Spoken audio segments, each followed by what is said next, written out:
What's up, everybody? Thanks for being here tonight. The gate tonight was 2.6 million USD with attendance of 16,439 for the highest grossing UFC Fight Night in North American history. The bonuses tonight, there's 4 performance bonuses. Jourdain, Youssef Zalal, Stoltzfus, and Jasmine Juzudavicius. Happy to answer any questions that you guys have. Yeah. What's up, Mike? Good rebound night from the Canadians after Toronto. I guess how important is that to have, good results for the Canadian talent this evening? So I guess 6-2? Yeah, excellent. I mean, especially after the Toronto last January. Yeah, some good performances tonight, even with Barrio losing. But you saw Dana and Hunter sort of got up and were very complimentary of his performance. I think they just liked, after being on the ground, getting up and just fighting so feverishly until the end. It was a good performance. It was great to have some good momentum with the Canadian athletes tonight. For sure. And then the non-Canadian athletes at the top of the card. Aaron Blanchfield got a nice win there, lost the first 2 rounds, then came back and won the final 3. I guess what did that show you about her heart and her grit? Probably something you want to see out of a 25-year-old. Yeah, absolutely. And keeps climbing. I think the Menon Fierro blemish, I think she's sort of on track to. I mean, who knows what's in store for her next? I think the call out was Alexa, so we'll see what Dana wants to do on Tuesday. Yeah, and Brandon Moreno, he kind of took a self-imposed hiatus here and then came back and looked great. I guess, does that show the value of these athletes knowing themselves, knowing when to take breaks, and knowing what's best for your performances like that? Yeah, absolutely. I mean, all his Figgy fights, I think it's been a bit of a, like the last 5, he's had a bit of a rocky performance, stops and starts, but nice to see that type of performance tonight. He was a fan favorite immediately, too. You saw there was immediate reaction for him from the very beginning. And he was quick, dynamic. The fight was really exciting. I thought there was going to be a finish at the end there. Didn't quite get it, but pretty entertaining for the Edmonton crowd. Yeah, and given the success of tonight with the gate and the attendance and everything, does that alter the priorities for the next stop in Canada, or do you guys already have plans in place? No, I don't think it alters our plans. We've got, our wish list. We've got a sequencing of events we want to do between the fight nights and the pay-per-views over the next few years. We talk about it often. It comes down to sometimes it's just arena availability, but Alberta, pound-for-pound province, let's just say, just in terms of the per capita fan base here, strong results in our history in Edmonton. It's historically been a pay-per-view city. It was a great fight night city. We'll probably come back with a pay-per-view at some point, but we need a couple months to figure that out. Yeah, and both Mike Malott and Jasmine were back here, and they're kind of pushing for Halifax. I know you've been there a few times before. Yeah, is that somewhere on the list of options for? Yeah, it's on the list. I mean, I think what's happened over the years is our show keeps getting progressively bigger, right? So it's not just about us needing enough seats to sell the tickets that we need to meet our budgetary targets. It's a bigger show. We've got more production. We've got more people coming. We've got more demands on the space. And sometimes what's happening with smaller arenas is we don't have enough room. So Halifax is definitely on the list, but I think we tend to favor bigger hockey rinks like this, NHL, NBA style rinks like this, because they can handle the 2 TV trucks and the amount of backstage space that we need. But man, we had some great nights in Halifax, and it'd be great to get back. Great show tonight. Thank you. I wonder, though, if you could give us an update on Derrick Lewis. Obviously, he didn't make the ceremonials yesterday. We said the fight was still on, and then a couple hours later, he was out. So is there any update on what took him out of that fight? So I think the update, there's really no update beyond what the official release was, which was a non-fight related medical issue, or not weight cut related medical issue.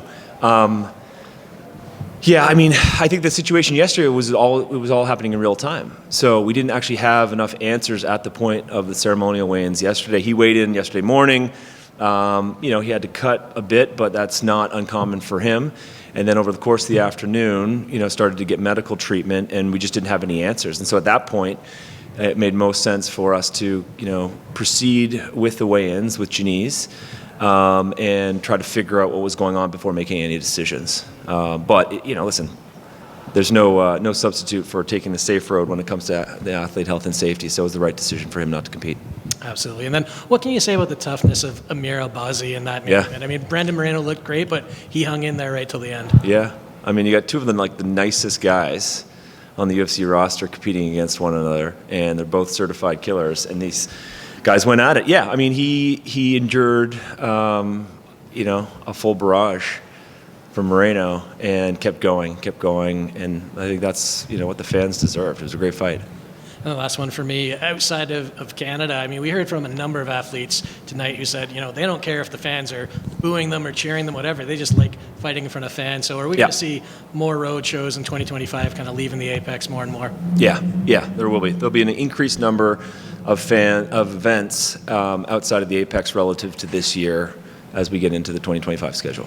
With that said, is there always going to be a certain number of Apex events moving forward? Like, will always be maybe one a month? Or yeah, I mean, it's tough for us to anticipate what 2 or 3 years down the road it's going to look like, but it makes a lot of sense for a lot of reasons. There's a lot of fighters in Vegas. It's easy for us operationally. It's obviously, simple from a budgetary perspective, and